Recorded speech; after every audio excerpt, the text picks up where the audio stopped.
अपनी जरूरत के व्यक्ति को ढूंढना। हाँ, खोजना या ढूंढना।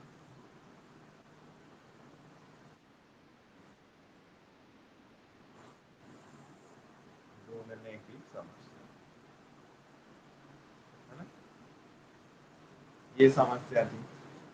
और इससे क्या हो रहा था, इसमें जो है वो इसकी जो कॉस्ट थी वो बहुत ज्यादा बढ़ जा रही थी। कैसे कॉस्ट ज्यादा बढ़ जा रही थी भाई, ढूंढने में जो है वो खर्चा भी ज्यादा लगेगा। जो मूल्य था वो मूल्य की लागत कैसी हो जा रही थी, बढ़ जा रही थी,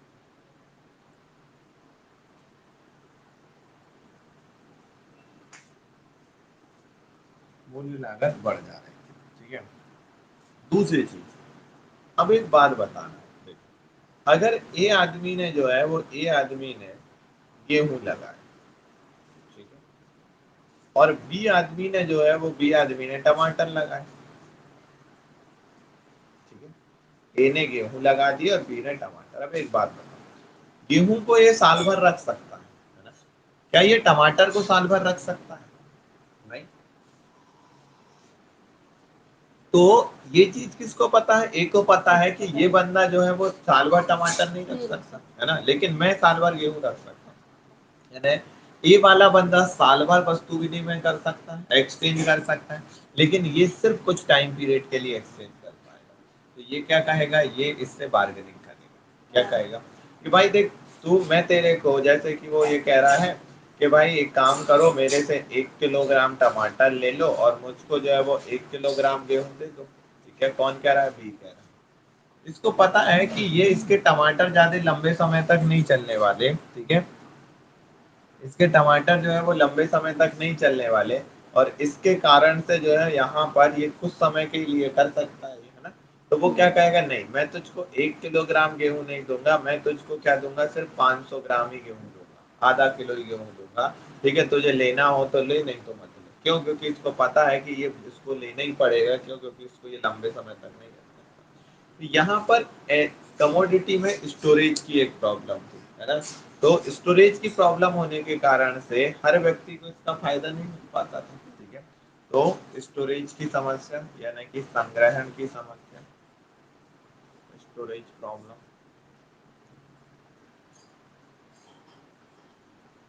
संग्रहण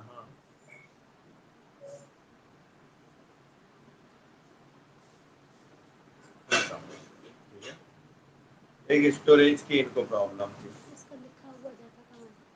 पे लिखते ही नहीं है, इस पे तो पेन चलता है, वहां पर लिखाता है।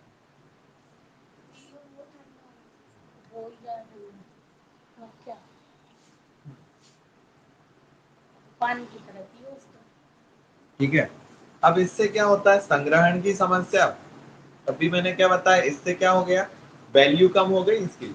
ये वो कह रहा था कि मैं एक, यानी उसकी वैल्यू जबकि 1 किलो गेहूं के बराबर थी जो टमाटर की थी, लेकिन अब यहाँ पर स्टोरेज की परमिशन के वो स्टोरेज की समस्या के कारण से उसकी वैल्यू कितनी होगी, सिर्फ 500 ग्राम गेहूं के बराबर, है ना। तो संग्रहण की समस्या, संग्रहण संग्रहण की समस्या, और इससे क्या हो गया, मूल्य में कमी हो जाएगी, है ना, कॉस्ट में क्या हो जाएगी, कमी हो जाएगी। ठीक है।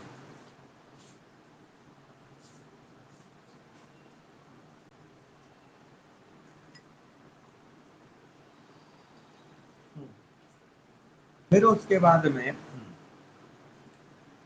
यहाँ पर जो है, यानी कि वस्तु विनिमय, वस्तु विनिमय में एक समस्या क्या है, वस्तु विनिमय में एक समस्या है कि आप जो है वो लोगों को किसी भी चीज में स्पेशलाइजेशन करने के लिए और श्रम विभाजन करने के लिए प्रोत्साहित नहीं कर सकते। कैसे, वो समझना जरा।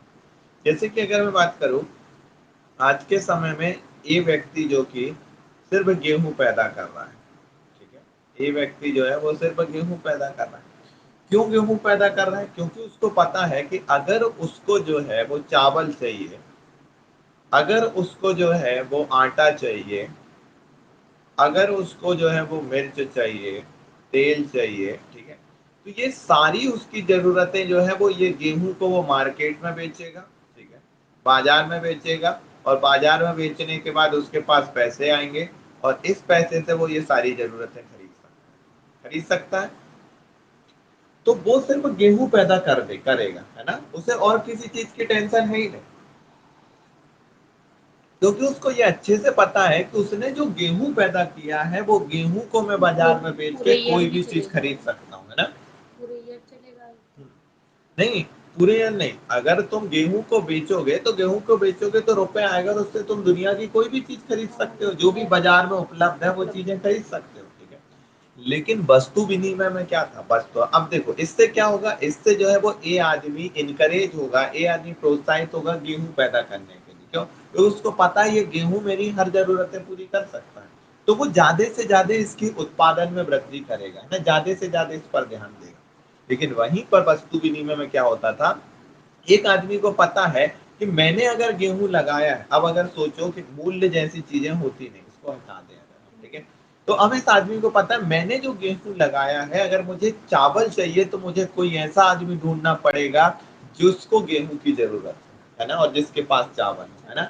फिर उसके बाद उसको ये भी टेंशन है, अगर मुझको जो है वो मिर्च चाहिए तो मुझे ऐसा आदमी ढूंढना पड़ेगा जिसको गेहूं चाहिए हो और जिसके पास मिर्च हो, है ना। तो उसे कितना ज्यादा टेंशन था, इसलिए वो क्या सोचता था, वो सोचता था यार एक ही जगह पर सारी चीजें लगाने की वो कोशिश करता था, जिससे उसकी सारी जरूरतें पूरी हो जाए, उसे बार बार भटकना ना पड़े। तो वो क्या करता था, वो ये करता था कि भाई वो इतने एरिया पर गेहूं लगा लेगा, ठीक है, इतने लगे एरिया पर जो है वो चावल लगा लेगा, इतने एरिया पर टमाटर लगा लेगा, है ना, मिर्च लगा लेगा, हल सब लगा देता था, ठीक है, ताकि उसकी सारी जरूरतें उसकी वो पूरी कर सके। तो क्या आदमी को तुम किसी एक काम करने के लिए प्रोत्साहित कर सकते थे क्या, नहीं, क्यों, क्योंकि वो कहेगा भैया अगर मैं एक काम करूंगा तो भूखा मर जाऊंगा, ठीक है, अगर मैं सिर्फ एक ही फसल लगाऊंगा तो मैं कितना परेशान होगा, ठीक है, क्योंकि मुझे ढूंढना पड़ेगा ऐसे लोगों को। तो इस कारण से जो है वहां पर स्पेशलाइजेशन नहीं आ पाता था, ठीक है। अब तुम श्रम विभाजन को समझो कि श्रम विभाजन क्या होता है, ठीक है, यानी कि अगला पॉइंट क्या है, श्रम विभाजन, लेबर डिवीजन, श्रम विभाजन।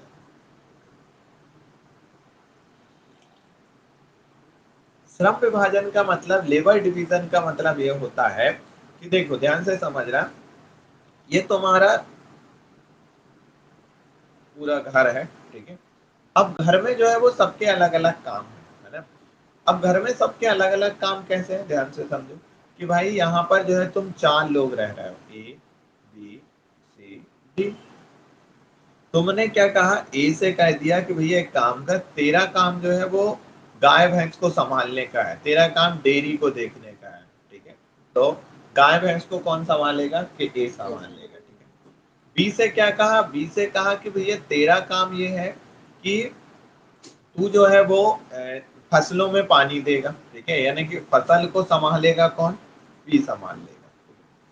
सी से क्या कह दिया, सी से ये कह दिया कि तेरा काम है कि घर की जरूरतों को पूरी करना, यानी कि जो भी फसल पैदा हुई है उसको मार्केट में बेचना, उससे जो है सामान लेके आना, यानी कि पूरा फाइनेंस का काम, पूरा पैसे देने का काम जो है वो कौन देखेगा, पैसे देने का काम देखेगा डी, ठीक है। और सी क्या कर लेगा, वो घर का काम कर लेगा, ठीक है, खाना आना बनाने का काम इसी का।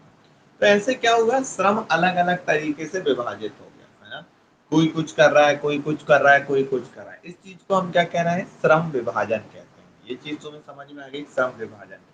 अब वस्तु विनिमय में जो है, यहाँ पर वस्तु विनिमय की अगर बात करूं तो श्रम विभाजन के लिए लोगों को इनकरेज क्यों नहीं कर सकते थे, श्रम विभाजन के लिए इनकरेज इसलिए नहीं कर सकते थे क्योंकि यहाँ पर भी वही समस्या थी कि भाई हर आदमी को ये चिंता थी कि अगर मैं कोई स्पेशल काम करूंगा, श्रम विभाजन में क्या हो रहा है, एक आदमी किसी चीज में स्पेशलाइजेशन लेके आ रहा है ना, अगर वो स्पेशलाइजेशन लेके आएगा तो उसे दूसरे प्रोडक्ट नहीं मिल पाएंगे, इस कारण से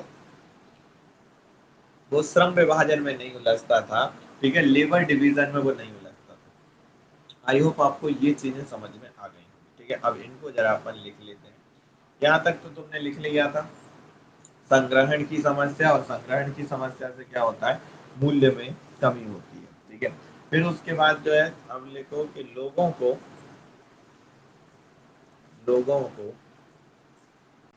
किसी एक काम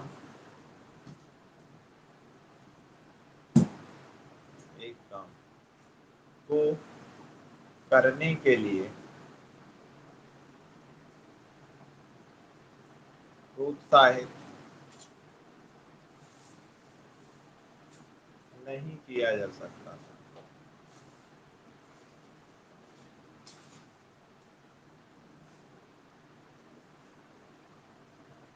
ठीक है, लोगों को किसी एक काम को करने के लिए प्रोत्साहित नहीं किया जा सकता।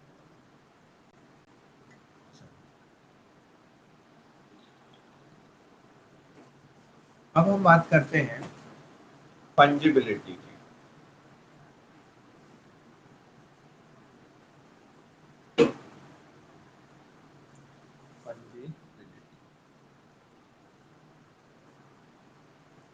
ये है क्या फंजिबिलिटी, पहले तो हम इसको समझते हैं। ठीक है,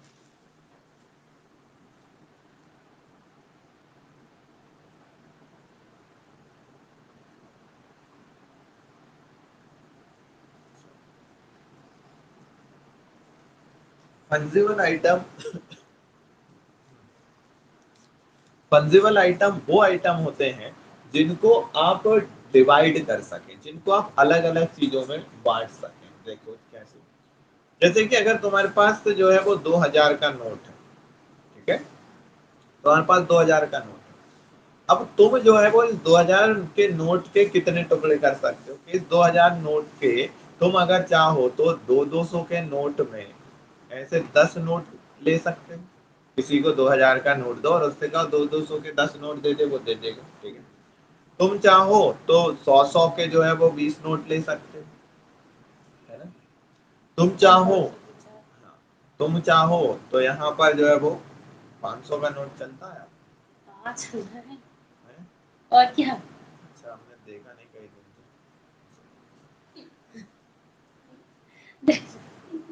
यार पैसे से मैं इतना ज्यादा दूर रहता हूँ ना कि मैं भी भूल गया हूँ कि 500 का नोट भी चलता है। ही मैं मजाक नहीं कर रहा, मेरे को याद नहीं है 500 का नोट चलता है। मेरी मम्मी के पास तो 1000 का 500 का पुराना भी रखा है, तो रखते रहती है। चलो, तो 500 के कितने नोट खरीद सकते हो तुम इसमें? 500 के जो है वो यहाँ पर 40 नोट ले सकते हो। ठीक है, चाहे 4 नोट, 40 का 4 नोट। अरे 2000 है क्या? और अच्छा क्या। ठीक है, तो फिर इधर भी कम करना पड़ेगा। ठीक, तो 500 के तुम कितने 4 नोट ले सके। ठीक है, अब ऐसे ही तुम दुनिया भर की चीजें कर सकते हो। ठीक है, तो ये क्या है, यानी कि यहाँ पर तुम 2000 रुपए को डिवाइड कर सकते हो कितने भी भागों में, है ना। यानी ये फंगिबल आइटम है। अब देखो, अगर तुम्हारे पास 1 किलोग्राम का सोने की ईंट है। ठीक है, 1 किलोग्राम की सोने की ईंट, क्या ये फंगिबल है बताओ? हाँ, हो सकती है ना। है, बिल्कुल है। क्यों? क्योंकि तुम इसको कितने भी ग्राम में चेंज करके और बेच सकते हो मार्केट में, यानी ये भी फंगिबल आइटम है। ठीक है, अब तुम मुझे बताना कि यहाँ पर और चीजों के अपन एग्जांपल लेते हैं, जैसे कि इसमें 1 लिखा है किलोग्राम तो होगा सर, 1 केजी होगा ना। क्या, 1 1 केजी। केजी, हाँ 1 केजी। अरे जी जी, 1 किलोग्राम का मतलब होता है 1 केजी, शॉर्ट में उसको 1 केजी लेते हैं। ठीक है, चलो, यानी 1000 ग्राम। ठीक है, चलो, तो अब नॉन फंगिबल आइटम की अगर मैं बात करूं, जैसे कि मैं कहूँ, एक और चीज बताना तो कि शेयर बॉन्ड। ठीक है, ऐसी चीज बताता हूँ जो कि तुम जानते हो, डायमंड।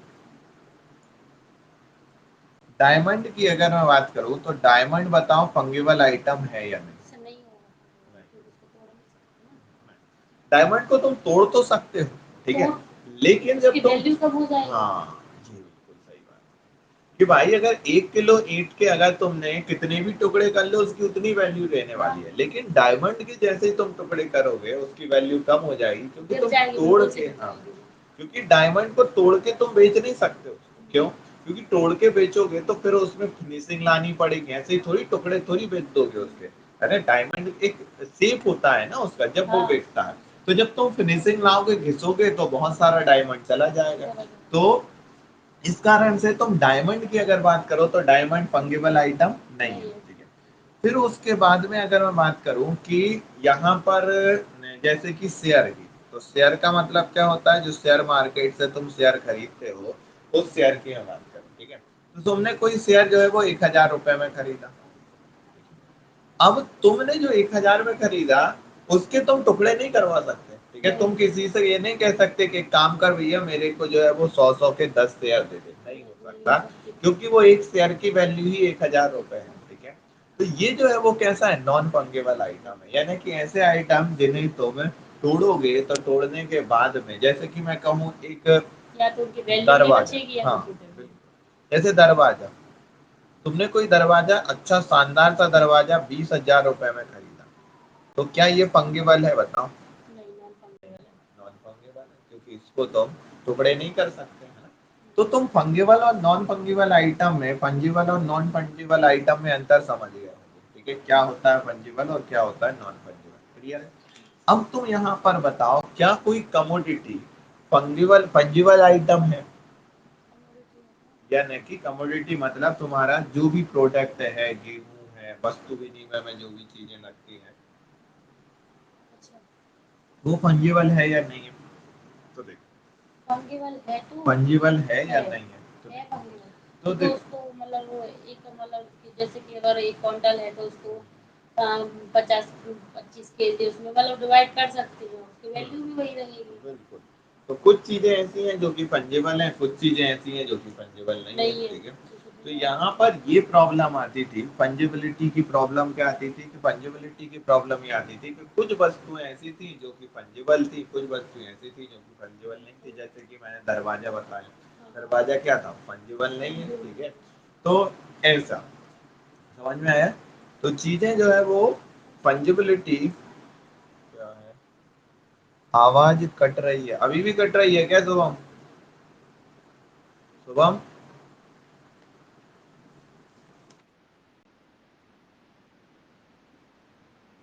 कट कट के बहुत बहुत कट कट के आ रही है क्या?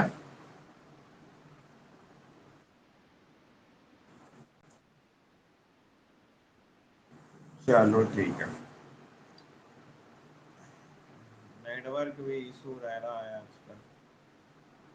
हाँ, तो ये तो तुम्हें समझ में आ गया, ठीक है, फंजिबिलिटी प्रॉब्लम। और फंजिबल लिख लो, फंजिबल आइटम क्या होते हैं, ताकि तुम्हें आगे फंगेबल याद भी रहे। लिख नॉन फंगेबल भी।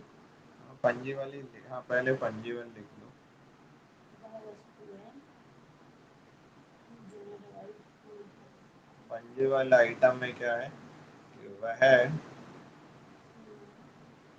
वस्तु जिसे कर सकते हैं। अलग अलग भागों में, अलग अलग भागों में बांटने पर, अलग अलग भागों में बांटने पर मूल्य में कोई परिवर्तन ना आए,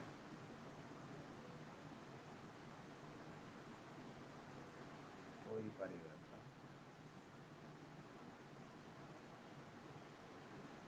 वह वस्तु जिसे अलग अलग भागों में बांटने पर मूल्य में कोई परिवर्तन ना आए, उसे तुम क्या कहोगे, फंजिबल आइटम, ठीक है।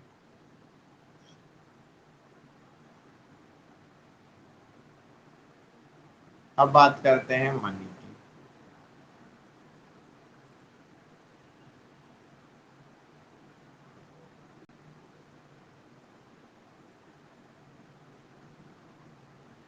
एग्जाम्पल लिखा है देखो तो एग्जाम्पल लिख लो तुम इसमें, जैसे कि गेहूं, सोना, गेहूं, सोना, ठीक है, चांदी,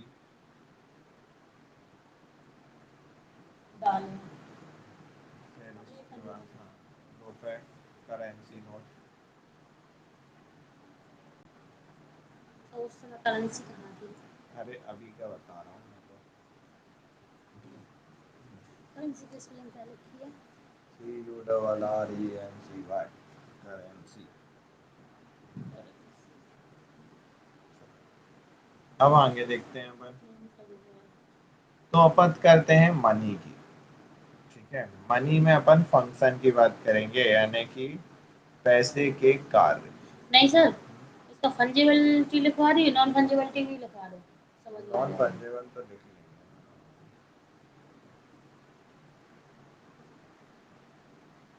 शॉर्ट में बता दो ना, वही वस्तु है जिनको डिवाइड नहीं किया जा सकता, जैसे कि नॉन एग्जांपल फंजिबल बोले तो आइटम हीरा। में कुछ लिख लो, हीरा।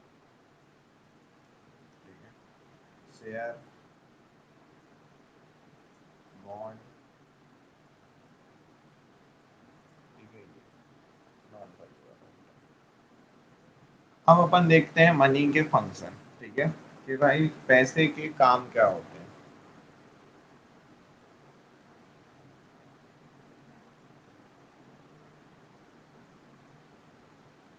ठीक है, पैसे के काम के बारे में बात करते हैं। तो यहाँ पर जो है वो पैसे के तीन काम होते हैं। पहला है प्राइमरी।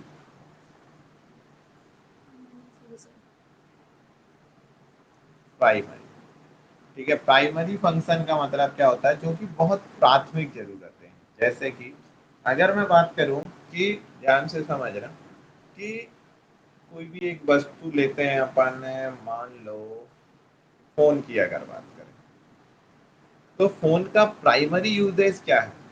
फोन का प्राइमरी यूजेज होता है एक व्यक्ति से दूसरे व्यक्ति को, दो लोगों के बीच में कम्युनिकेशन बनाने का काम, ये जो है प्राइमरी है। ठीक है, ये उसकी मूल जरूरत थी फोन की, इसलिए फोन बनाया गया था। अब इसमें हमने बहुत सारी चीज लाए, इसमें गेम ले आए हमने, फोटो खिंचवाने के लिए कैमरा लगा दिया हमने। ठीक है, एंड्रॉइड चीजें ले आए, इसमें नेट चलने लगा। लेकिन फोन की जो जरूरत थी, वो फोन की प्राथमिक जरूरत क्या है, कम्युनिकेशन के लिए। ठीक है, तो प्राथमिक जरूरत क्या होती है, कि जिसके लिए इस चीज को एवेल्युएट किया गया था, जिसके लिए उस चीज को बनाया गया था, इस वो उसकी प्राथमिक जरूरत थी।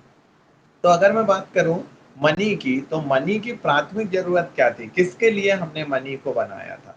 तो मनी देखो, इससे पहले हमें जो समस्याएं आ रही थी, वो समस्याएं ये आ रही थी कि वस्तु विनिमय में ये हो रहा था कि हमको पहली चीज तो एक फिक्स रेट पता नहीं चल पा रहा था कि इसका मूल्य क्या है। हर आदमी अपने हिसाब से मूल्य तय कर रहा था। ठीक है, तो यहाँ पर उसको मूल्य के रूप में कैसे मापा जाए, वो क्या है, इसका प्राइमरी फंक्शन है, यानी मेजरमेंट ऑफ वैल्यू, या मूल्य का मापक। ठीक है,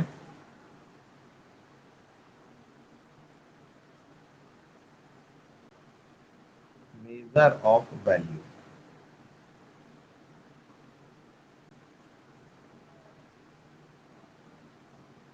मूल्य का मापक जो है वो कौन, मनी कर रही थी। अब देखो इसको समझना, मूल्य का मापक कैसे, कि ये हर चीज को मूल्य में माप सकती है, चाहे वो इंसान भी क्यों ना हो। ठीक है, चाहे वो कोई भी वस्तु क्यों ना हो, उसकी एक मूल्य बता सकती है, कौन, मनी, है ना।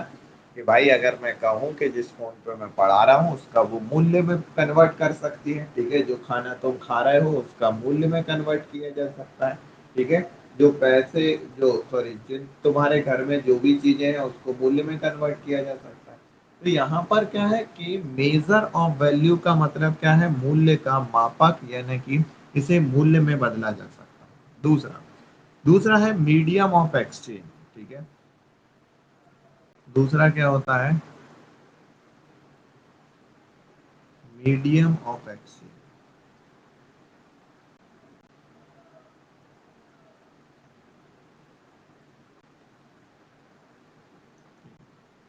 मीडियम ऑफ एक्सचेंज का मतलब क्या होता है, विनिमय का माध्यम।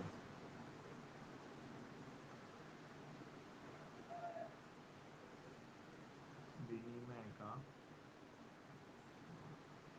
अब ये विनिमय के माध्यम से क्या मतलब है, इस चीज को समझना जरा। विनिमय के माध्यम से यहाँ पर ये मतलब है कि आप चीजों को इस पैसे से जो है वो एक्सचेंज कर सकते हो, है ना। पहले क्या था, पहले ये था भैया कि अगर आपके पास गेहूं है और सामने वाले के पास चावल है, और दोनों के एक दूसरे की जरूरत है, जब ये एक्सचेंज होता था। लेकिन अब सिर्फ तुम्हारे पास मनी होना चाहिए, और कोई मायने नहीं रखते सामने वाले के पास क्या है, वो हर चीज तुम खरीद सकते हो। ठीक है, तुमको अगर तुम्हारे पास अगर पैसा है, तो तुम उससे गाड़ी खरीद सकते हो, उससे हवाई जहाज खरीद लो, पंखा कूलर टीवी जो खरीदना हो वो खरीद लो। यानी कि ये सिर्फ रुपए की जरूरत है तुम्हें, बाकी सारी चीजें एक्सचेंज हो सकती है ना। यानी कि इस मनी से जो है वो तुम कुछ भी खरीद सकते हो, बस खरीद लो, ट्रक खरीद लो, ठीक है, पेंट खरीद लो, कुछ भी खरीद लो, जो भी खरीदना है, ठीक है।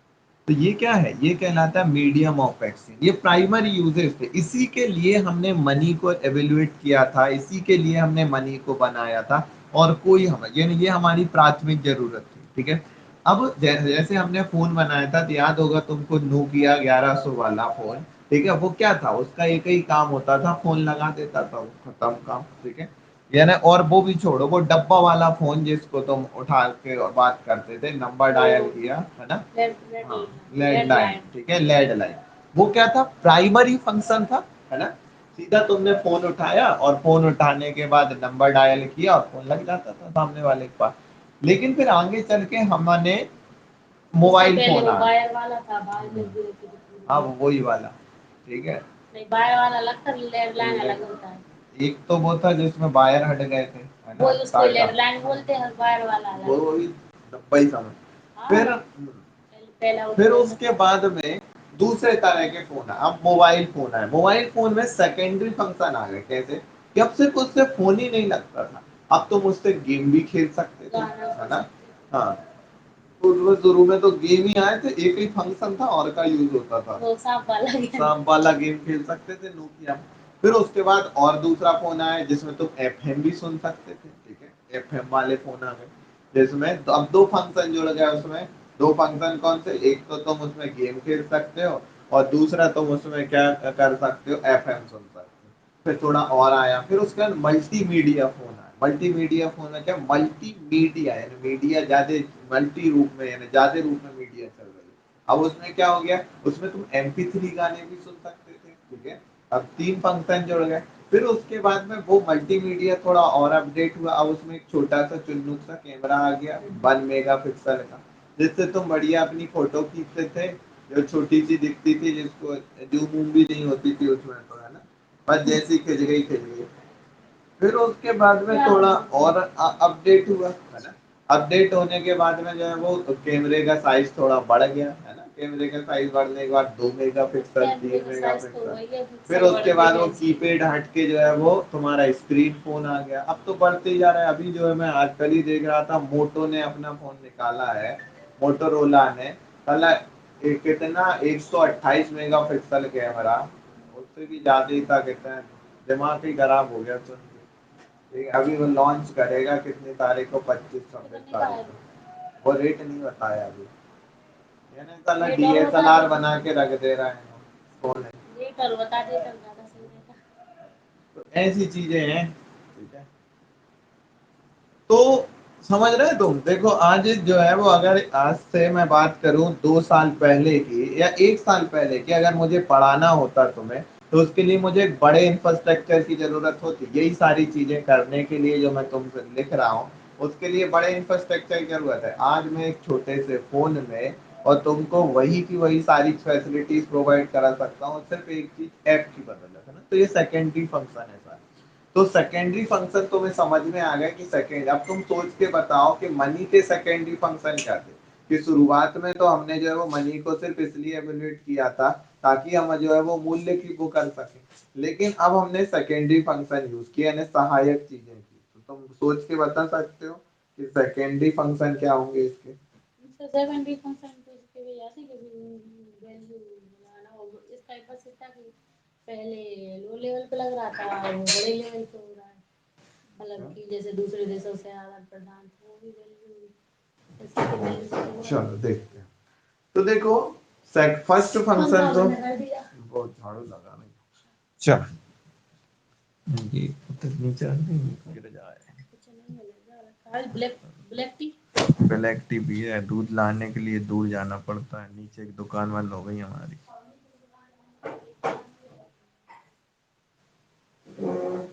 क्या, सेकेंडरी फंक्शन। तो सेकेंडरी फंक्शन में हम 3 सेकेंडरी फंक्शन देखेंगे, जिसको याद रखने के लिए STD तुम याद रख सकते हो, क्योंकि 3 फंक्शन है। तो 3 फंक्शन में एक S है, एक T है और एक D है। ध्यान से सुनना। पहला फंक्शन है स्टोर ऑफ वैल्यू।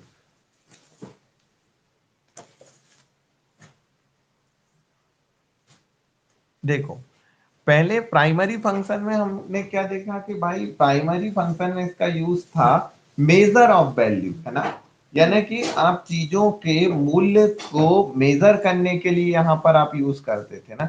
अब स्टोर ऑफ वैल्यू का मतलब क्या है? स्टोर ऑफ वैल्यू का मतलब यहां पर ये है कि आप मूल्य को संचय भी कर सकते हो, मूल्य को आप इकट्ठा भी कर सकते हो। कैसे मूल्य को इकट्ठा कर सकते हो वो हम चीजों को समझते हैं। देखो, मूल्य को इकट्ठा ऐसे कर सकते हो कि शुरुआत में हमने कहा, ध्यान से सुनना, एक एग्जांपल के थ्रू बता रहा हूं। शुरुआत में हमने ये कहा कि भाई ये जो एक तरबूज है, ठीक है, और इस तरबूज का साइज है 2 kg, ठीक है। तो यहाँ पर इस तरबूज का साइज 2 kg है, तो मैंने क्या देखा, मैंने कहा कि भाई तुम इसका वैल्यू निकालो, तो इसकी वैल्यू जो है वो उन्होंने निकाल के बता दी कि 2 kg की वैल्यू जो है वो 20 रुपए है। ठीक है, ये हो गया। तो इसमें हमने क्या कहा कि भाई, ओ सॉरी, ये तो मैंने गलत बताया एग्जाम्पल, ये तो स्टोर ऑफ वैल्यू का हो गया। कि भाई मैंने क्या कहा प्राइमरी फंक्शन में, कि मैंने कहा 1 kg तरबूज की कीमत जो है वो कितनी हो गई? 1 kg तरबूज की कीमत हो गई यहाँ पर 20 रुपए। ठीक है। अब स्टोर ऑफ वैल्यू यानी कि मूल्य का संचय का मतलब क्या है? मूल्य का संचय का मतलब यह है कि मेरे पास जो है वो 20 kg तरबूज है, ठीक है। तो 20 kg तरबूज है, तो अब इसका मूल्य संचय का मतलब यह है कि अब चीजों को तुम इस तरह से एवेल्युएट कर पा रहे थे, ठीक है। यानी कि यहाँ पर मूल्य को तुम इकट्ठा कर पा रहे थे। यानी तुम ये कह रहे थे कि अगर 1 kg की कीमत जो है वो 20 रुपए है, तो तुम स्टोर में बता दो कि ये कितना है भाई, 20 किलो खरीदूंगा, तुम उसके हिसाब से बता दो, ठीक है। तो वो उसके हिसाब से यहाँ पर जो है वो 20 का इंटू करके नहीं बोलेगा, अब वो क्या कहेगा, चलो भाई तुम इकट्ठा खरीद रहे हो, 300 रुपए दे देना, ठीक है। तो यहाँ पर क्या हुआ, यहाँ पर नेगोशिएशन हुई, चीजें जो है वो रेट कम हुआ, है ना। तो मूल्य का संचय का मतलब यहाँ पर ये है, स्टोर ऑफ वैल्यू का मतलब यहाँ पर ये है, ठीक है। तो अब तो मूल्य को यहाँ पर इकट्ठा भी कर सकते थे, ठीक है। फिर उसके बाद में दूसरी चीज, टी का मतलब क्या था? टी का मतलब है transfer of value. Transfer of value, अब इसका मतलब क्या है, इसको समझना। तुम अगर मूल्य को एक जगह से दूसरे जगह भी पहुंचा सकते थे। भाई तुम्हारे पास जो है वो 10,000 रुपए है, ठीक है, तुम्हारे पास 10,000 रुपए हैं, और तुम्हारे किसी भाई को जो है वो जरूरत पड़ गई, ठीक है, 2,000 रुपए की। तो तुम जो है अब घर बैठे जो है वो 2,000 रुपए ट्रांसफर कर सकते हो, है ना। कि भाई तुम्हारे पास 10,000 रुपए हैं, तुम 2,000 रुपए ट्रांसफर कर सकते हो। तो यहाँ पर क्या है कि ट्रांसफर ऑफ वैल्यू आ गई, यानी कि अब जो है वो चीजों को इधर से उधर भी भेजा, या वो चीजें बोल रहा हूँ, अब पैसे को जो है वो इधर से उधर भी भेजा जा सकता था, है ना। तो ये तो ट्रांसफर ऑफ वैल्यू हो गया। फिर तीसरी चीज क्या थी? तीसरी चीज थी डी। डी का मतलब क्या है? डी का मतलब है डिफर्ड पेमेंट। डिफर्ड पेमेंट का मतलब क्या? अब इसका हिंदी नाम तो ज्यादा कठिन है, इंग्लिश ही याद रखना। डिफर्ड पेमेंट का मतलब है स्थगित भुगतानों का मानक। अब कैसे? देखो, जैसे कि मान लो तुम जो है वो गाड़ी खरीदना चाह रहे हो, और गाड़ी जो है वो 80,000 रुपए में आ रही है, ध्यान से समझना। गाड़ी 80,000 रुपए में आ रही है। अब तुम 80,000 की गाड़ी के लिए तुम्हारे पास अभी पैसे हैं 30,000 रुपए, ठीक है। कितने हैं? 30,000। तो यहाँ पर डिफर्ड पेमेंट का मतलब ये है कि तुम क्या करोगे, जाओगे और उनसे कहोगे भाई एक काम कर, 30,000 की डाउन पेमेंट में जमा कर रहा हूँ। डाउन पेमेंट मतलब इतना रुपए मैं अभी दे दे रहा हूँ, ठीक है।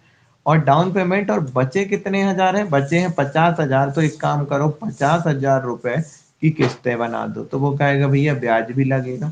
तो वो ठीक है, ब्याज लगेगा, तो यहाँ पर किस्तें वो बना देगा। 50,000 पे वो कहेगा 10,000 ब्याज लगेगा, 60,000 रुपए तुमको और देने होंगे, जिनको मंथली किस्त बना देगा, ठीक है। मंथली मान लो उसने किस्तें बना दी जो कि 2,500 की या 3,000 की, जैसा भी वो बनाए, ठीक है। तो इस तरह से तुम जो है वो चीजों को किस्तों में ले सकते हो। तो डिफर्ड पेमेंट का मतलब क्या है? कि किस्तों में लेना, सीधा तुम सस्ती भाषा में लिखो, किस्तों में लेना। ठीक है, तो चीजों को तुम किस्तों में भी ले सकते हो। तो यहाँ पर तीन फंक्शन तुमने देखे, एक है स्टोर ऑफ वैल्यू, ठीक है, यानी कि चीजों का इकट्ठा मूल्य तुम बता सकते हो, ठीक है, वो है स्टोर ऑफ वैल्यू, है ना, कि भाई 1 किलो का इतना है तो तुम उसे जो है वो 100 किलो के का रेट बता सकते हो, तुम 50 किलो का, तुम कहते हो ना भाई कोई भी चीज अगर तुम इकट्ठी लेते हो तो उसका मूल्य कम कर देता है वो, है ना, जब तुम एक अकेली चीज लेते हो तो उसका मूल्य जो है वो बढ़ा देता है। तो यहाँ पर क्या है, यहाँ पर यही है कि स्टोर ऑफ वैल्यू का मतलब क्या है, स्टोर ऑफ वैल्यू का मतलब है कि इकट्ठी चीजें लेना, ठीक है। अब उसके बाद ट्रांसफर ऑफ वैल्यू यानी कि तुम पैसे जो है वो इधर से उधर भेज भी सकते हो, ठीक है।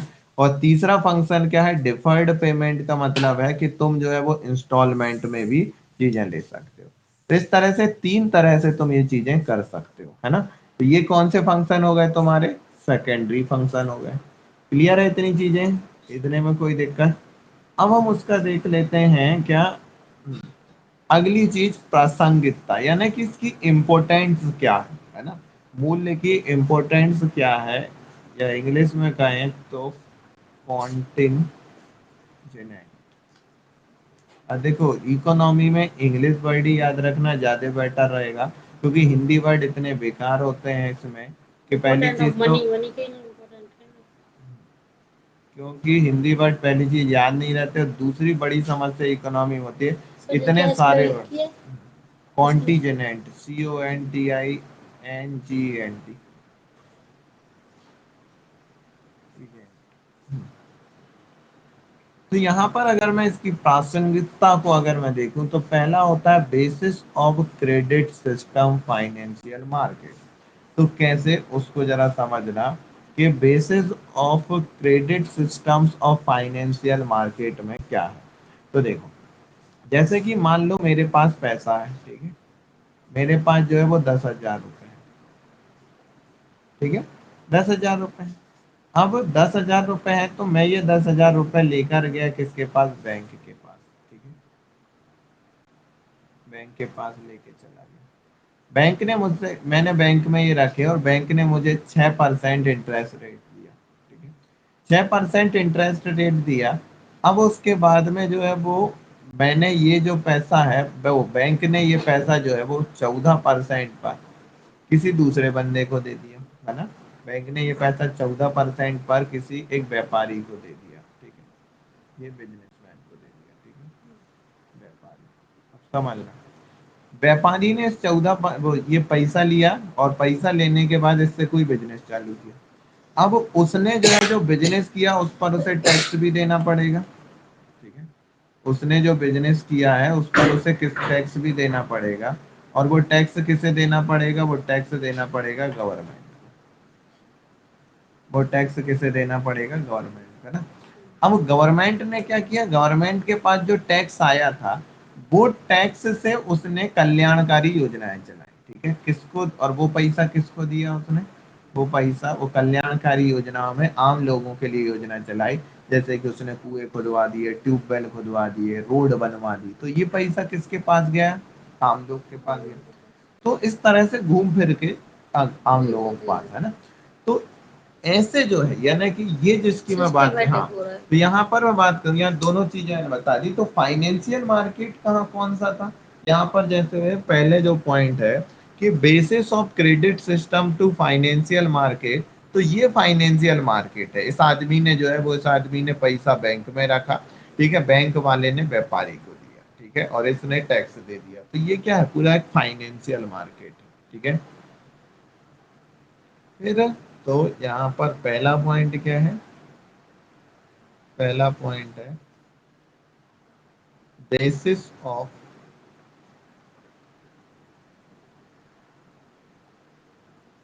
Credit system, credit system finance, ठीक है, बेसिस ऑफ क्रेडिट सिस्टम और financial market.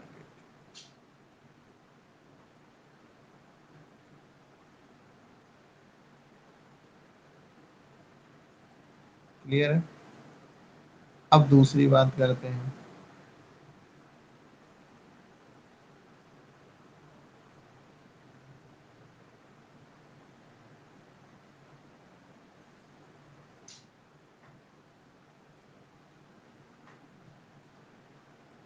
Employing factor input, कैसे एम्प्लॉय है ना, रोजगार के साधन ये लेकर आता है। कैसे कि रोजगार के साधन ऐसे लेकर आता है कि भाई अगर तुम्हारे पास पैसा है, ठीक है, तो पैसे से पैसा बनेगा। जैसे कि मैं एग्जांपल देता हूँ, देखो जरा ध्यान से समझना। एम्प्लॉइंग फैक्टर इनपुट में क्या आएगा, देखो ये कोई व्यक्ति था, ये बेला बैठा हुआ था, इसके पास कोई काम धंधा नहीं था, ठीक है। अब ये बैंक थी, ये बैंक ने इसको जो है बिना किसी मॉडरेट के, मॉडरेट के मतलब बिना कुछ चीजें रखवाए, ठीक है, गारंटी के रूप में कुछ भी नहीं रखवाया, और इसने जो है वो इनको इसको भैया को 1 लाख रुपए दे दिए। कितने दे दिए? लेकिन उस पर ब्याज लिया उन्होंने, ब्याज 12% ब्याज ले लिया, ठीक है, 1 लाख रुपए दिए। अब भैया ने क्या किया, 1 लाख रुपए लेकर कोई बिजनेस चालू, 1 लाख रुपए लेकर उन्होंने क्या किया, एक बिजनेस चालू किया। अब ये 1 लाख रुपए से जो बिजनेस इन्होंने चालू किया, वो बिजनेस अच्छा खासा फला बढ़ा, ठीक है। और उन्होंने जो है वो 6 लोगों को रख लिया काम पर, क्योंकि ये बिजनेस बढ़ गया था, इस कारण से वो अकेले ये काम नहीं कर सकते थे, तो उन्होंने 6 लोगों को रख लिया। तो जो 1 लाख रुपए जो बैंक ने दिए थे भैया को, ठीक है, जो बैंक ने 1 लाख रुपए भैया को दिए थे, उससे उन्होंने जो बिजनेस चालू किया, उससे जो उन्होंने व्यापार चालू किया, उससे कितने लोगों को रोजगार मिल गया? 6 लोगों को। और ये 6 लोगों को रोजगार जब भी मिला ना, जब बैंक ने 1 लाख रुपए दिए। अगर ये बैंक 1 लाख रुपए नहीं देती तो क्या 6 लोगों को रोजगार मिल सकता था? तो इसने क्या किया, इसने एक्चुअल में इसकी इंपॉर्टेंस क्या रही, इसकी इंपॉर्टेंस ये रही कि इसने जो है वो एम्प्लॉइंग दी, यानी कि रोजगार दिया। समझ में आया? तो ये क्या करती है, दूसरा इसका फायदा है, ये पूरा डायग्राम जरूर उतारना क्योंकि बाद में बड़ी दिक्कत होती है। रोजगार के अवसर, रोजगार के अवसर प्रोवाइड करा रहा है। तीसरी बात करते हैं अपन, तीसरी बात करते हैं creation and redistribution national income. Creation and redistribution national income, जो कि मैं पहले यहाँ भी बता चुका हूँ। यहाँ पर देखो कि क्रेडिशन और रीडिस्ट्रीब्यूशन नेशनल इनकम क्या है कि ये व्यापारी ने जो है वो पैसा किसको दिया, गवर्नमेंट को दिया, और गवर्नमेंट ने ये पैसा किसको दे दिया, ये इससे जो है वो लोगों के बीच बांट दिया। तो देखो क्रेडिशन कहाँ पर हुआ, जब व्यापारी ने यहाँ टैक्स दिया तो वो ये क्या हो गया, क्रेडिशन हो गया। और यहाँ पर ये जो पैसा जितना भी आया था गवर्नमेंट के पास टैक्स के रूप में, वो उसको उसने रीडिस्ट्रीब्यूट कर दिया किसके बीच, आम लोगों के बीच, ठीक है। तो यहाँ पर क्रेडिशन और रीडिस्ट्रीब्यूशन हो गया, यानी गवर्नमेंट जो है वो लोगों से पैसा लेकर और उसको सभी लोगों के बीच कल्याणकारी योजना में बांट दे रही। तो रीडिस्ट्रीब्यूट हो गया, फिर से डिस्ट्रीब्यूट किया ना। देखो ये पैसा आया कहाँ से था, क्रेडिशन, CREATION,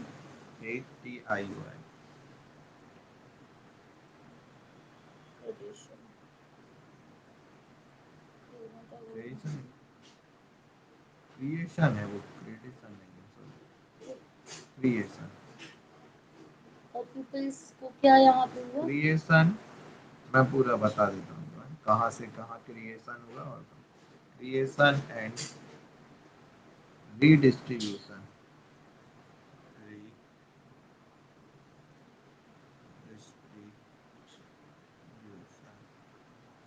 redistribution of national income.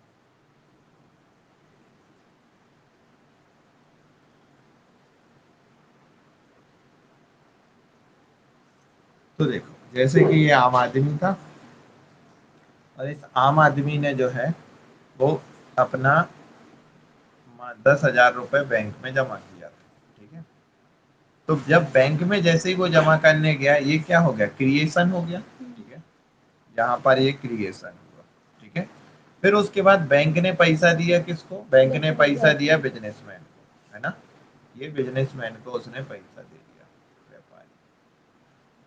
अब व्यापारी ने जो है वो इससे पैसा कमाया, ठीक है, तो यहाँ पर जो है वो इसने फिर क्रिएशन किया और बनाया पैसा, है ना, यहाँ भी क्रिएशन हुआ। फिर उसके बाद में इसने पैसा किसको दे दिया, इसने पैसा दे दिया गवर्नमेंट को, ठीक है।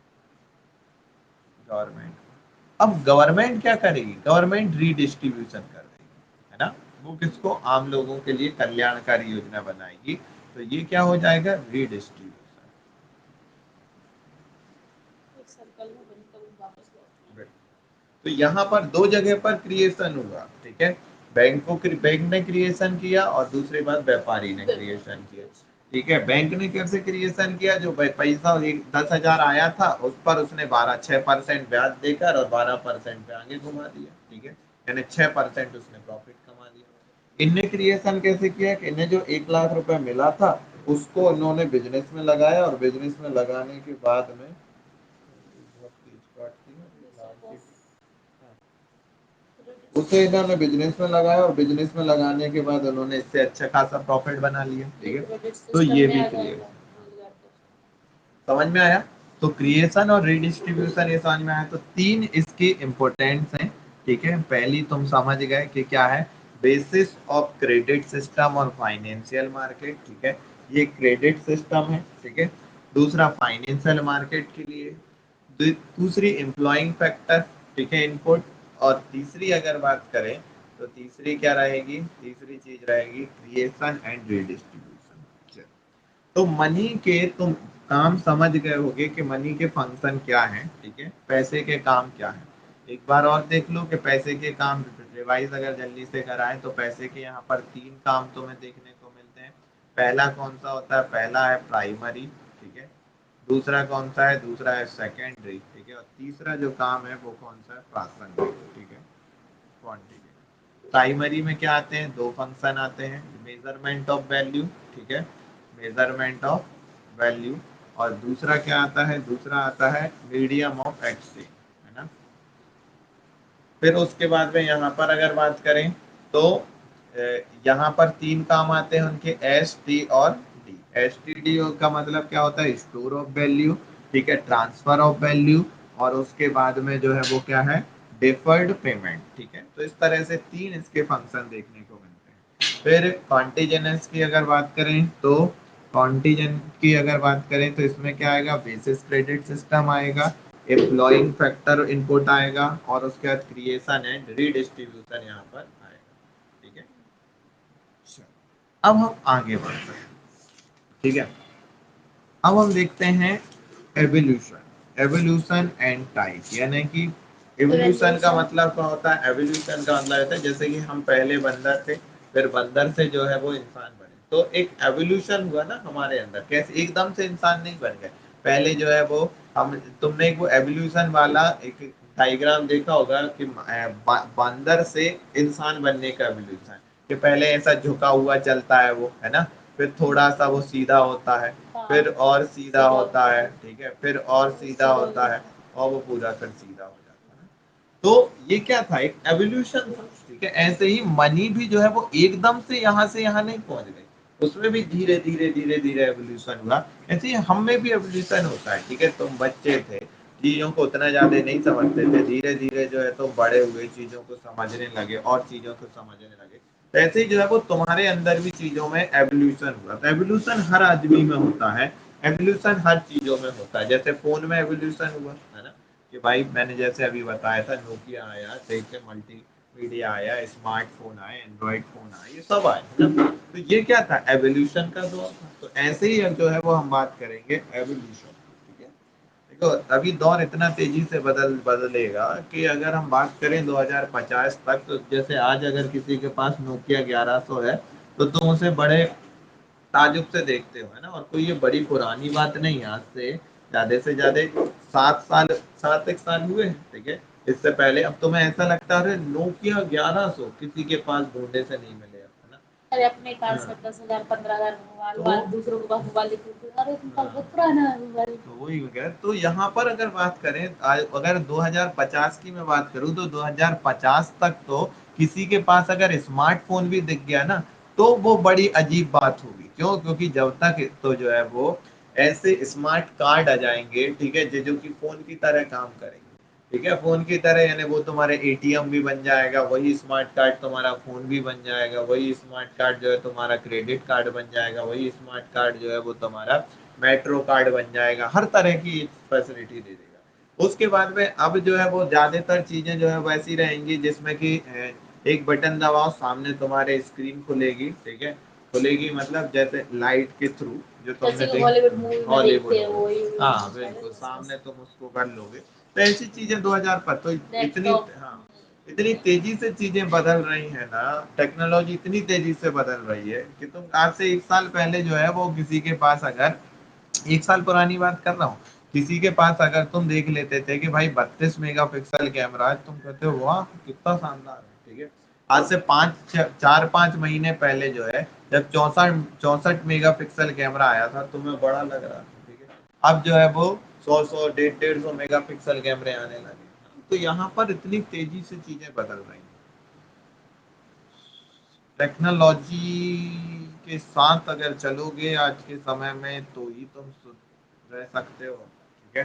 टेक्नोलॉजी से जितनी जल्दी दोस्ती कर लो उतना अच्छा है, नहीं तो तुम ऑर्थोडॉक्स टाइप के हो जाओगे। ऑर्थोडॉक्स टाइप के जैसे कि आज तुम देखते हो ना तुम्हारे दद्दुओं को जो कि टेक्नोलॉजी से दूर हैं, ठीक है, वैसे ही जो है वो तुम भी टेक्नोलॉजी के साथ अगर नहीं चले, बढ़ती हुई टेक्नोलॉजी ना, तो तुम कब पिछड़ जाओगे, तुम कब वो दद्दुओं की श्रेणी में आ जाओगे तुम्हें भी नहीं पता लगेगा। तो टेक्नोलॉजी से अपडेट रहा करो, ये आज के समय में बहुत बहुत बहुत ज्यादा जरूरी हो चुका है, ठीक है। हर एक आदमी को अपडेट होना चाहिए, चाहे उसका उससे कोई लेना देना हो या ना हो। चलो, तो हम बात करते हैं एवोल्यूशन की। Evolution and type. इसका सर ये वाली यही एक्सप्लेन है ना इवैल्यूएशन की। हाँ, ये इवैल्यूएशन की एक और इसका मतलब होता है। एवोल्यूशन एंड टाइप अगर हिंदी में अगर उसे लिखें तो मुद्रा का विकास, मुद्रा का विकास एवं प्रकार। मुद्रा का विकास एवं प्रकार, ठीक है। तो हम देखते हैं मुद्रा कैसे बढ़ी। तो पहली जो मुद्रा थी वो थी कमोडिटी। तो पहले तो पूरी मुद्राएं लिख देता हूँ, फिर उसके बाद हम देखेंगे कैसे कौन सी आई और कौन सी मुद्रा क्या थी। तो देखो, कमोडिटी, कमोडिटी मनी, कम्युनिटी किसमें क्या लिखी है? COMMODITY, commodity money. Commodity money के बाद में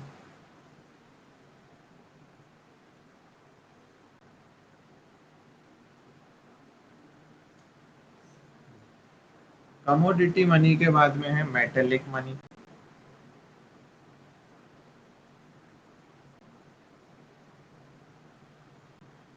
मेटेलिक मनी, फिर मेटेलिक मनी के बाद में आगे बढ़े तो इसमें आ जाएगा तुम्हारा paper money. Paper, token, token है ये COKEN, टोकन। फिर रिप्रेजेंटेटिव, रिप्रेजेंटेटिव, रिप्रेजेंटेटिव। फिर उसके बाद फियाट मनी, उसके बाद फियाट मनी, फियाट, ये सब हम एफ देखेंगे। ई FEAT, फियाट, फियाट मनी। अभी और भी है। फिर उसके बाद अब आगे देखते हैं, इसी के आगे लिखना। तो फियाट मनी के बाद आई तुम्हारी बैंक मनी। अब तो बैंक मनी चल रही है,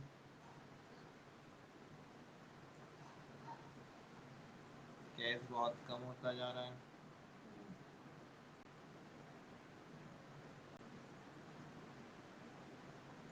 बैंक मनी,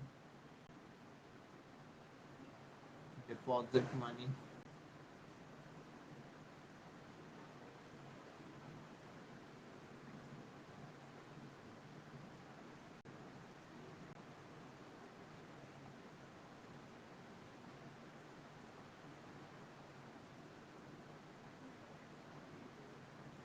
और क्रिप्टो करेंसी।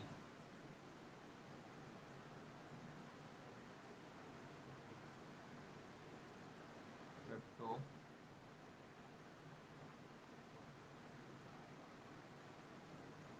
क्रिप्टो करेंसी, ठीक है। तो यहाँ पर अगर बात करें, हाँ नो, क्या नो, आपने कॉलम में लिखी, हमने इसमें हाँ, लिखी पेपर टोकन तो और नहीं उसको एवोल्यूशन में ऐसे ही लिखना था ताकि अच्छे से समझ में आता। इस टाइप में।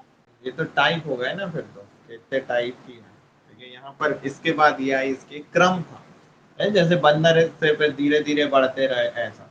ये अलग है, और पेपर टोकन और भी कंफ्यूजन है, फीड मनी तो देखो बैंक मनी दोनों नहीं, फीड मनी अलग है और बैंक डिपॉजिट अलग है और क्रिप्टो अलग है। अच्छा, तो अब देखते हैं अपन एक एक करके इनको पढ़ेंगे। सबसे पहले हम बात करते हैं कमोडिटी मनी के बारे में, ठीक है। तो पहली जो मनी है वो कौन सी मनी है? Commodity money.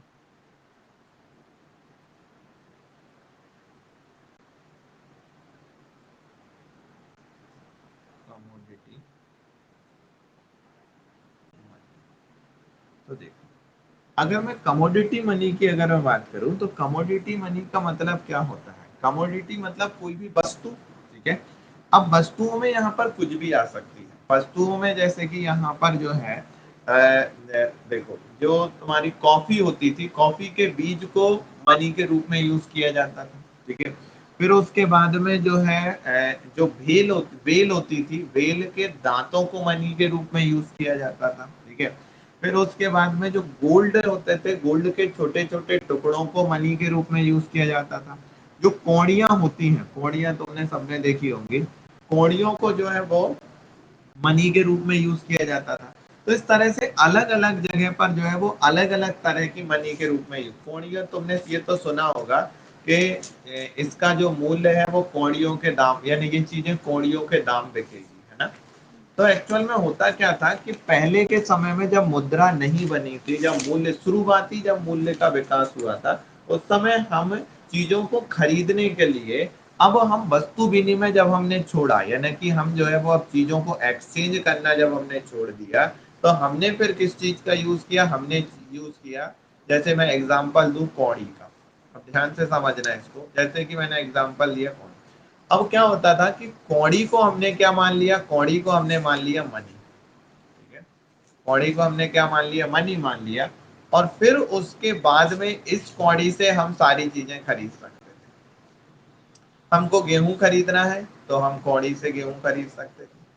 चावल खरीदना है, हम कौड़ी से चावल खरीद सकते थे, ठीक है। दाल खरीदना है, कौड़ी से दाल खरीद सकते थे। यानी कि इस कौड़ी का यूज करके हम कोई भी चीजें खरीद सकते थे। क्यों? क्योंकि हम इसने कौड़ी को किसके रूप में यूज करने लगे?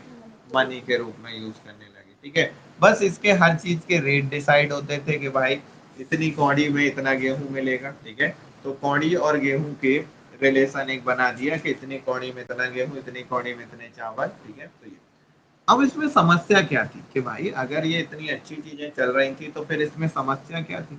यहाँ पर समस्या पहली चीज तो ये थी कि अलग अलग जगह पर इनके अलग अलग रेट होते थे, ठीक है। जैसे कुछ चीजें ऐसी थी कि कुछ चीजें ऐसी थी जिनमें फिर शुद्धता की बातें आ जाती थी कि ये प्योर है या नहीं है, कैसे प्योर है या नहीं है का मतलब। जैसे कि हम गेहूं को हम कह रहे हैं गोल्ड नट्स, यानी कि सोने के टुकड़े का जब हम यूज कर रहे थे, तो सोने के टुकड़े का यूज कर रहे थे तो फिर हम क्या कहते थे? हमारी तो जब हम सोने के टुकड़े का यूज कर रहे थे तो हम यहाँ पर ये कहते थे कि ये शुद्ध भी है या नहीं, क्योंकि अशुद्ध सोने के टुकड़े भी यूज किए जा सकते थे। तो फिर प्योरिटी की यहाँ पर समस्या आ जाती थी, ठीक है। कमोडिटी की डेफिनेशन क्या लिखेंगे?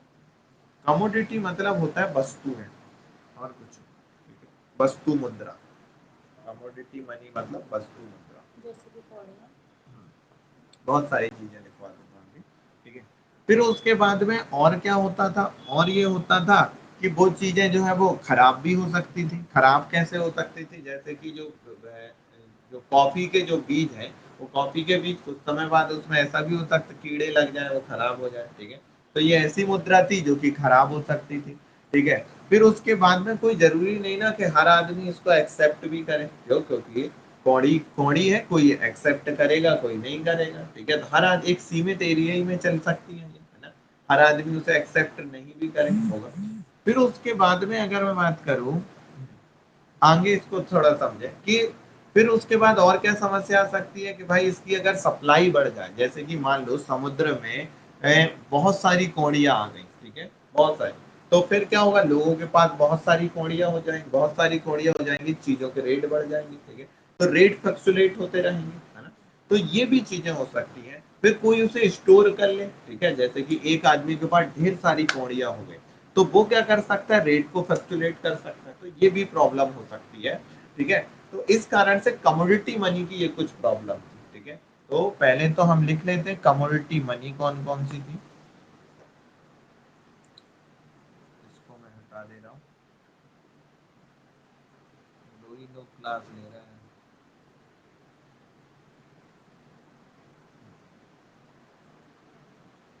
कमोडिटी मनी थी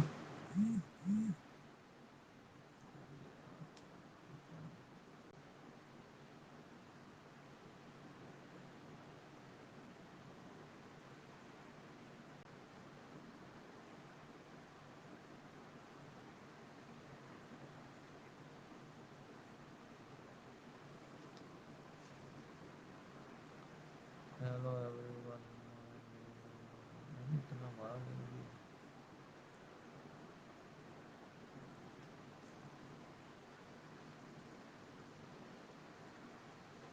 हाँ, चलो। तो ये चीज तुम्हें समझ में आ गई होगी कि हाँ, तो कमोडिटी मनी में तुम यहाँ पर लिख सकते हो कि कोको के बीज, कोको बीज ये कमोडिटी मनी में यूज होते थे।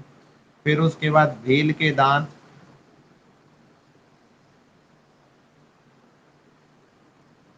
क्या गिरा सर? भेल भेल भेल मछली जो होती है ना, उसके दांत कमोडिटी मनी में यूज होते थे। फिर सोने के टुकड़े, ऐसे कुछ एग्जाम्पल हैं, ठीक है। फिर कोड़ियाँ,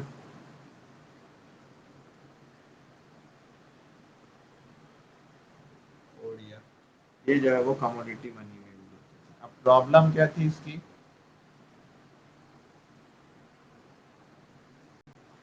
प्रॉब्लम्स यहाँ पर थी पहली कि भाई ये खत्म हो सकती थी, नासवान चीजें थी ये, जी सर, नासवान थी, एडवांस यूज है। ठीक है, ये समाप्त हो सकती थी, ठीक है। फिर उसके बाद में इसको तुम कहोगे क्रुशेबल, ठीक है, क्रुशेबल थी।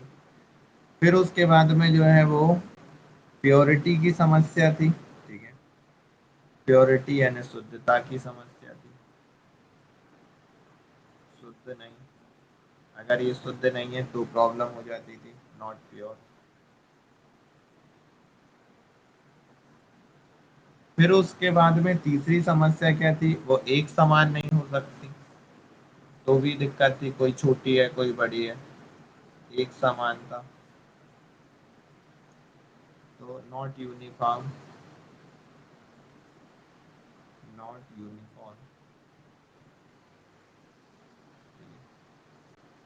फिर चौथी प्रॉब्लम क्या हो सकती है कि भाई लोग उसे स्वीकार ना करें, ठीक है, अस्वीकार भी कर सकते थे, अस्वीकार भी कर सकते थे।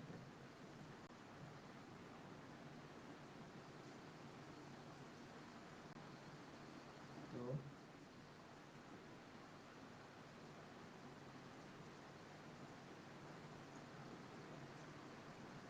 फॉरनर्स में नॉट,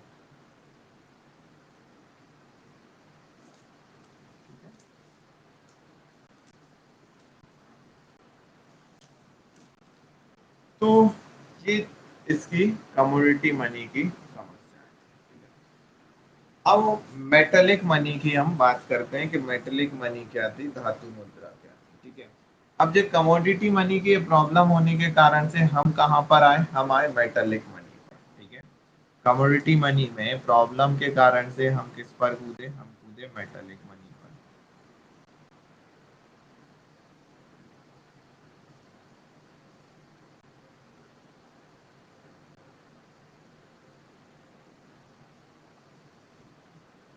मेटेलिक मनी पर आए। तो मेटेलिक मनी यानी कि धातु मुद्रा, हिंदी में हम इसे क्या कहेंगे, धातु मुद्रा। धातु मुद्रा। अब ये धातु मुद्रा क्या थी? धातु मुद्रा में ऐसा था कि भाई यहाँ पर अलग अलग धातुओं की मुद्रा बनाई जा रही थी, ठीक है। अब ये क्या कर रहे थे कि जो राजा होते थे या जो ट्रेडर्स होते थे, वो ट्रेडर्स क्या करते थे, जैसे कि एक धातु ली, ध्यान से सुनना, और उस पर जो है वो किसी भी चीज से ठोका, और ठोकने के बाद ये भाग उभर गया, है ना। जैसे कि ये जो है वो कोई सोने का एक टुकड़ा है, ठीक है।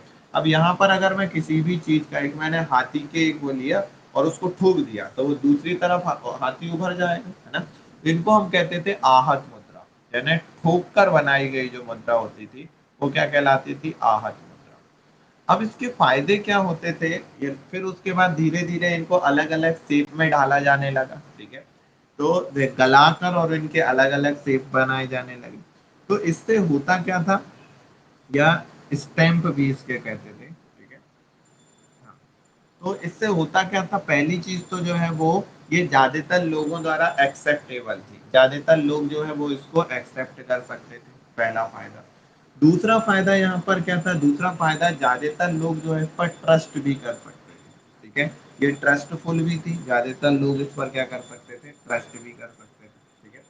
तो दो दो बड़े फायदे थे। कैसे, देखो अगर मैं तुमसे सर ये कहूं, अलग अलग स्टेट में अलग अलग अलग अलग मतलब जो राजा के पास अलग अलग तरीके की भी होती हाँ है। बिल्कुल होती थी। देखो अब उसमें क्या होता है, जैसे कि मैं एक सोने के टुकड़े की मैं बात कर रहा हूँ, तेरे पास जो है वो कान के झुमके हैं, ठीक है, वो सोने के बने हुए हैं। किसी दूसरे के पास भी कान के झुमके हैं, वो दूसरे शेप के बने हुए हैं, है ना। तेरे जो सोने के झुमके हैं वो 2 तोले के हैं, यानी कि 20 ग्राम के हैं। सामने वाले के पास जो झुमके हैं वो भी 2 तोले के हैं, बस लेकिन अंतर क्या है, तेरे अलग डिजाइन के हैं, उसके अलग डिजाइन। अगर तुम दोनों सुनार की दुकान पे उन्हें बेचने जाओगे, तो क्या सुनार उनको अलग अलग रेट में खरीदेगा? क्यों नहीं खरीदेगा?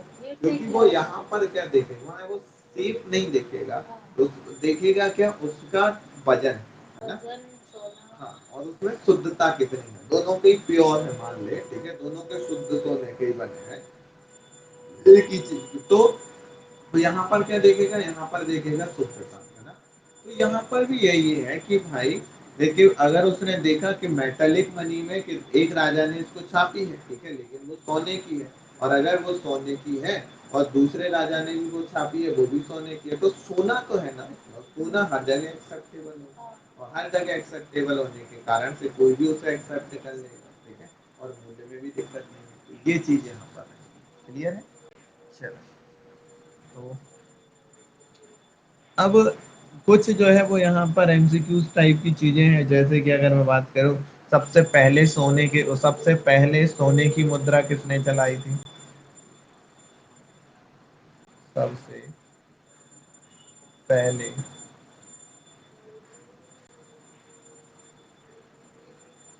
सोने की मुद्रा किसने चलाई थी? तो सबसे पहले जो सोने की मुद्रा चलाई थी वो चलाई थी किसने?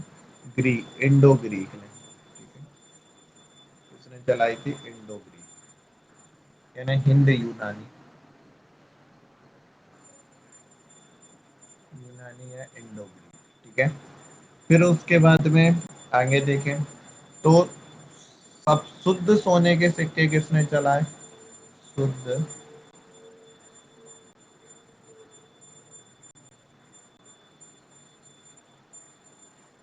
शुद्ध सोने के सिक्के किसने चलाए थे? तो कनिष्क ने।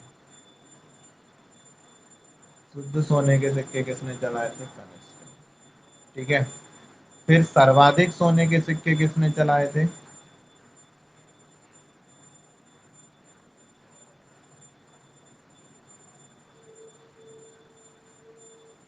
वो चलाए थे गुप्त ने, ठीक है। क्या हो गया? कितनी पूजा हो रही।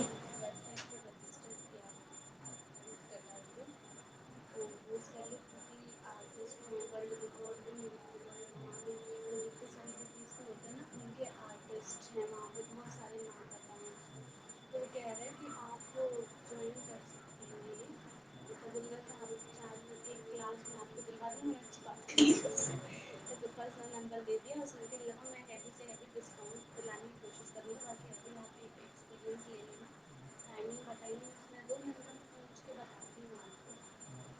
तो बोले ठीक है 2 बजे से पहले आएगी मेकअप की। तो वो कर तो रहा है अपन, ये तो जगह क्या है। नहीं मतलब वो ये कह रहे हैं कि ऑनलाइन वो जल्द से जल्द सिखा देते हैं, रिकॉर्डिंग अवेलेबल करवा देते हैं, सेलिब्रिटी आर्टिस्ट है। फालतू की बात है ऑनलाइन। 25 साल के एक्सपीरियंस है। तो यहाँ पर अगर बात करें तो दिल्ली सल्तनत में यानी दिल्ली सल्तनत की अगर बात करें, पूरा कितने खतरनाक हो गए। हाँ आज भगवान मनाई मनाई के रुके। हाँ, आज वो है ना रामनवमी है ना, वही कह रहा आज भगवान मनाई के रुके। दिल्ली सल्तनत, दिल्ली सल्तनत में जो कॉइन यूज होते थे उसे कहा जाता था सिल्वर टका।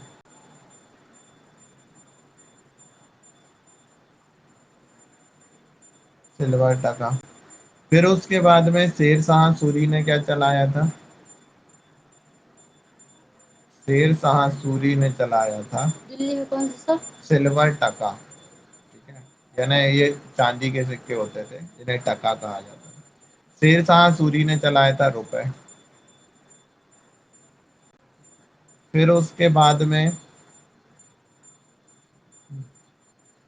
अकबर ने चालू किया था मोहर।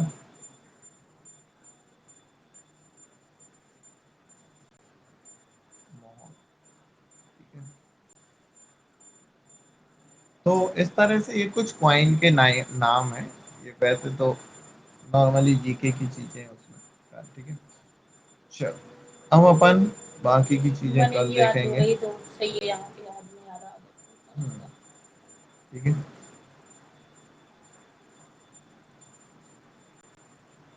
अब ये बाकी की चीजें अपन कल देखेंगे। ठीक है, टोकन कॉइन क्या होते हैं, फुल बॉडी कॉइन क्या होते हैं, इनके बारे में अपन कल देख लेंगे। ठीक है, टोकन कॉइन और फुल बॉडी